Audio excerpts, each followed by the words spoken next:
we're talking about factorials. So before we start this, I'll just give a quick definition about permutations versus combinations. This is going to be more important in the later units, but I'll introduce it now. So permutations are when you're doing arrangements of things where order is important. So stuff like a password, where the order of what you're arranging is very important. Combinations are when order doesn't matter. So if you're selecting 10 people to go on a jury or to form a baseball team, the order that you select them doesn't make a difference. Order is unimportant. So now we'll get to a type of permutation called factorials. So factorials are situations, they're represented by an exclamation mark. So n factorial is represented by n exclamation mark. So it's situations where you're decreasing by 1 until you hit 1. So n factorial means n times n minus 1 times n minus 2 and so on until your last number is 1. So 8 factorial would be 8 times 7 times 6 times 5 times 4 times 3 times 2 times 1, all the way down. So what type of situations would this matter? Let's say 6 people are running a race. So the first place finish, how many ways can 6 people finish there? We have 6 options. All 6 people could come in first. Second place, someone's already in first place, so there's only 5 remaining options. Third place, there's only 4, and so on. So this is where you use factorials. So as an example, let's do this. 8 factorial over 5 factorial. Now, how will we simplify this? Well, what does 8 factorial mean? It means 8 times 7 times 6 times 5 all the way down to 1.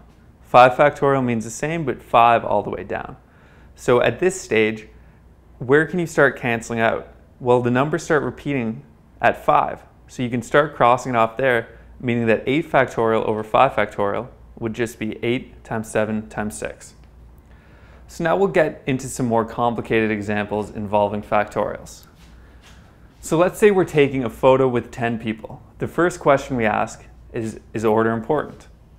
And in this case it would be, because you'd have a completely different photo if you had one person standing to the left of someone and then they switch to the right. They're different arrangements, so order matters.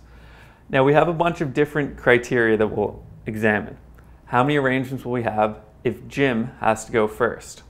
So if Jim's first, let's mark him off there. Jim's standing there and he's not moving. So how many different arrangements do we have? Well, we have 9 people that could stand here, 8 people that could stand there, and so on until you have only 1 spot left.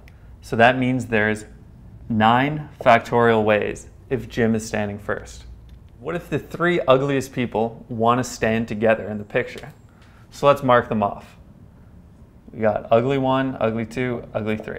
They're standing together, but they're not necessarily standing first. They could move anywhere within. So what we'll do is we'll treat them as one unit. So now this takes up 1 space, but it has 3 people in it.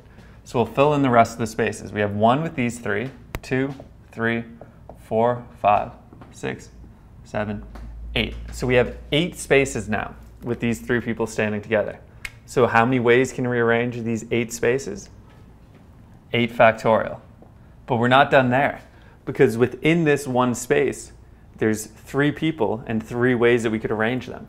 So that means we have 8 factorial ways to arrange all of these, and, which means multiply, 3 factorial ways to arrange people within the group.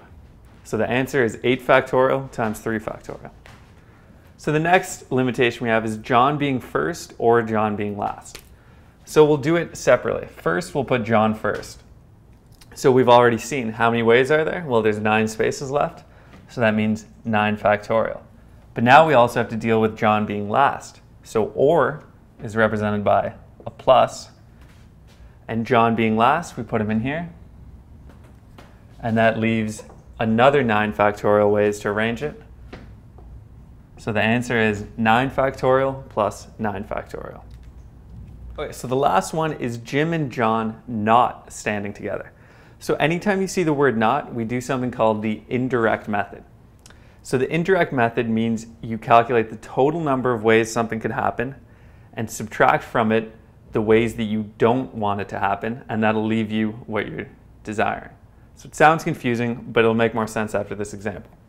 So we want to find Jim and John not together. So we're going to instead calculate Jim and John being together. So if Jim and John are together, they're here. We'll treat them as one space again because they can move anywhere around, which leaves how many more spaces? So they're 1, 2, 3, 4, 5, 6, 7, 8, 9. So there's 9 more spaces. So that means 9 factorial ways that we can arrange that. And then within the group, 2 factorial ways that we could arrange Jim and John. But we're not done yet because that calculates the opposite of what they're asking. So now we need to find the total number of ways that we could arrange with no limitations. Well, we have 10 spaces, which means there's 10 factorial ways to do it total. So we have 10 factorial, take away. So the total, take away what we don't want, is equal to what you want.